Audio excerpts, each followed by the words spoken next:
Hello അസ്സലാമു അലൈക്കും, welcome back. അപ്പോൾ ഇന്നത്തേതൊരു റംസാൻ സ്നാക്കാണ് ഉണ്ടാക്കിയത്. അപ്പോൾ അതെങ്ങനെ ഉണ്ടാക്കുന്നതെന്ന് നോക്കാം. അതിന് വേണ്ടിയിട്ട് ഞാൻ ആദ്യം തന്നെ ഒരു ചീഞ്ചട്ടി വെച്ചിട്ട് അതിലേക്ക് 2 ടേബിൾ സ്പൂൺ ഓയിൽ ഒഴിച്ച് കൊടുക്കുക. ഒരു ചെറിയൊരു കഷ്ണം ഇഞ്ചിയും 3-4 അല്ലി വെളുത്തുള്ളി ചതച്ചത് ഇട്ട് കൊടുത്തതിന് ശേഷം പിന്നെ ഒരു വലിയൊരു ഉള്ളിൻ്റെ പകുതി ഉള്ളിയും കൂടെ ചെറുതായിട്ട് മുറിച്ചതും കൂടെ ഇട്ട് കൊടുക്കുക. എന്നിട്ട് ജസ്റ്റ് ഒന്ന് അതിനെ വാട്ടിയിട്ട് മൂപ്പിച്ചെടുക്കുക. പിന്നെ ആവശ്യത്തിനുള്ള ഉപ്പും കൂടെ അതിലേക്ക് ഇട്ട് കൊടുക്കുക. അതും കൂടെ ഇട്ടിട്ട് ഒന്ന് വാട്ടി കൊടുക്കുക. പിന്നെ എരിവിനനുസരിച്ചിട്ട് കുരുമുളക് എന്തെന്ന് വെച്ചാൽ ഇട്ട് കൊടുക്കുക. ഞാൻ ഇപ്പോൾ ഒരു പച്ചമുളക് ചെറുതായിട്ടൊന്ന് മുറിച്ചതും കൂടെ ഇട്ട് കൊടുത്തിട്ടുണ്ട്. എന്നിട്ട് ജസ്റ്റ് ഒന്ന് വാട്ടിയതിന് ശേഷം പിന്നെ കുറച്ച് കറിവേപ്പില ചെറുതായിട്ട് മുറിച്ചതും കൂടി ഇട്ട് കൊടുക്കുക. അപ്പോൾ ഇതിൻ്റെ കൂട്ടത്തിൽ മല്ലിച്ചപ്പ് ഉണ്ടെങ്കിൽ ഇട്ട് കൊടുക്കുക. അപ്പോൾ എൻ്റെ എല്ലാം മല്ലിച്ചപ്പ് കുറച്ച് വാടിയതുപോലെ ആയതുകൊണ്ട് ഞാൻ ഇട്ട് കൊടുത്തിട്ട് പിന്നെ ഒരു ചെറിയൊരു തക്കാളിയും കൂടെ ഇതിലേക്ക് ഇട്ട് കൊടുത്തിട്ട് അതും കൂടെ ഒന്ന് മൂപ്പിച്ചെടുക്കാം. മൂപ്പിച്ചെടുത്തതിന് ശേഷം ഞാൻ ഇപ്പോൾ ഇതിൽ പൊടി ഐറ്റംസായിട്ട് മഞ്ഞൾപ്പൊടി മാത്രമേ ഇടുന്നുള്ളൂ. പിന്നെ ഗരം മസാല, പിന്നെ കുരുമുളക്, അങ്ങനെ നിങ്ങൾക്ക് ഇഷ്ടമുള്ള അനുസരിച്ചിട്ട് ആ പൊടിയെല്ലാം ഇട്ട് കൊടുക്കുക. അപ്പോൾ ഞാൻ ചിക്കൻ ചെറുതായിട്ട് ഉപ്പും മഞ്ഞൾപ്പൊടി ഇട്ടിട്ട് വേവിച്ചിട്ട് പിന്നെ ജസ്റ്റ് ഒന്ന് മിക്സിയിലൊന്ന് പൊടിച്ചെടുത്തിട്ടുണ്ട്. എന്നിട്ട് അതിന് നമുക്കത് മിക്സാക്കി കൊടുക്കുക. അപ്പോൾ ഇതാണ് നമ്മളെ ഇതിൻ്റെ സ്നാക്സിൻ്റെ ഉള്ളിലത്തെ ഫില്ലിംഗ് ആയിട്ട് എടുക്കുന്നുള്ളത്.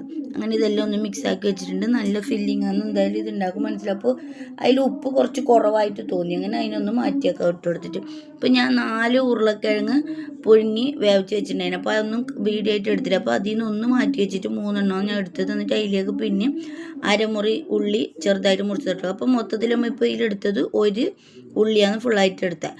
2 ടേബിൾ സ്പൂണ് ചില്ലി ഫ്ലേക്സും കുറച്ച് കറിവേപ്പിലയും കുറച്ച് പച്ചമുളക് മുറിച്ചതും പിന്നെ 2 ടേബിൾ സ്പൂണ് കോൺഫ്ലവർ പൊടിയും കൂടി ഇട്ട് കൊടുത്തിട്ട് നമുക്കതൊന്ന് കുഴച്ചിട്ട് മാറ്റി വെക്കാം.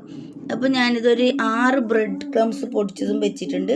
ഇതൊരു 3 ടേബിൾ സ്പൂണോളം മൈദപ്പൊടി എടുത്തിട്ട് ഒരു 1/2 ടീസ്പൂൺ മുളക് പൊടി ഉപ്പ് ഇട്ടിട്ട് ജസ്റ്റ് ഒന്ന് കലക്കി വെച്ചതാണ്. അത് മുട്ടയിലെല്ലാം മുക്കി പൊരിക്കില്ല, അതിന് പകരം നമുക്ക് ഇതിൽ മുക്കാൻ വേണ്ടിയിട്ടാണ് അങ്ങനെ ചെയ്തത്. എന്നിട്ട് കുറച്ച് കയ്യിൽ ഒരു ഇത്തിരി ഓയിൽ തേച്ചതിന് ശേഷം അതിൽ നിന്ന് പിന്നെ ഉരുളക്കിഴങ്ങിൻ്റെ ആ ബാറ്റർ കുറച്ചായിട്ട് കയ്യിലെടുത്തിട്ട് നടുക്കൊന്ന് പരത്തി കൊടുത്തിട്ട് അതിൽ നിന്ന് 1 സ്പൂണ് ഫില്ലിങ്ങും കൂടെ അതിൽ വെച്ച് കൊടുക്കുക. എന്നിട്ട് നമുക്ക് ഏത് ഷേപ്പാണോ ആവശ്യം ഏത് ഷേപ്പിലാണെങ്കിൽ കൊടുക്കുക. ഞാനിപ്പോൾ റോളിൻ്റെ ഷേപ്പിലാണ് എടുക്കുന്നുള്ളത്. അപ്പോൾ ഇതേപോലെ ആക്കിയിട്ട് വെക്കുക. അപ്പോൾ എല്ലാം ഞാൻ ഇതേപോലെ ആക്കിയിട്ട് എടുക്കുന്നുണ്ട്. അപ്പോൾ അത് അങ്ങനെ ആക്കിയതിന് ശേഷം ഈ മൈദൻ്റെ ബാറ്ററിൽ മുക്കുക. എന്നിട്ട് നമുക്ക് ഈ ബ്രെഡ് ക്രംസിലേക്ക് ഇട്ടെടുത്തിട്ട് അതിലൊന്ന് കോട്ട് ചെയ്യുക. എന്നിട്ട് ഇതെല്ലാം ഞാൻ ഇങ്ങനെ ആക്കി എടുത്തിട്ടുണ്ട്. അപ്പോൾ എല്ലാം കാണിച്ചിട്ടാണ്. അപ്പോൾ ഇതൊന്നും നിങ്ങൾക്ക് പെട്ടെന്ന് ഇങ്ങനെ ഒരു കട്ടി പോലെ കിട്ടാൻ വേണ്ടിയിട്ട് വേണമെങ്കിൽ ഫ്രീസറിൽ 1/2 മണിക്കൂർ ഒരു 10 മിനിറ്റ് വെച്ചാലും നല്ല നമുക്ക് എടുക്കാനുള്ള എളുപ്പമായിരിക്കും. അപ്പോൾ ഞാൻ ഓയിൽ ചൂടാക്കാൻ വെച്ചിട്ടുണ്ടായിന്. അപ്പോൾ അതിൽ നിന്ന് ഓരോന്ന് ഇട്ട് കൊടുത്തിട്ട് ഞാൻ ഇത് പൊരിച്ചെടുക്കുന്നുണ്ട്. അപ്പോൾ ഹൈ ഫ്ലെയിമിൽ ഇട്ട് കൊടുത്താൽ പെട്ടെന്ന് അത് കരിഞ്ഞു പോകും. സാധാ ലോ ഫ്ലെയിമിൽ ഇട്ട് കൊടുത്തിട്ട് പൊരിച്ചെടുത്താൽ മതി. അപ്പോൾ അങ്ങോട്ടും ഇങ്ങോട്ടും ഒന്ന് 2-3 പ്രാവശ്യം മറിച്ചിട്ട് സാധാരണ ഒരു ഗോൾഡൻ കളർ ആകുന്നതുവരെ നമുക്കിത് ഇതേപോലെ മൂപ്പിച്ചെടുക്കാം.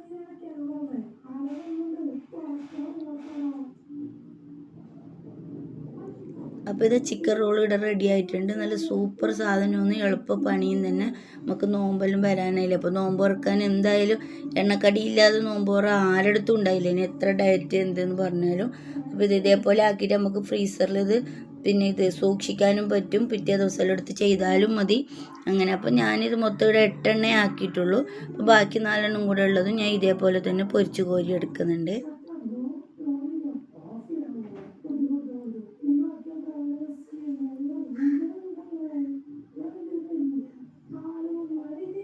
ഞാൻ ഇതെല്ലാം 8 എണ്ണവും ഇങ്ങനെ പൊരിച്ച് കോരി എടുത്തിട്ടുണ്ട്.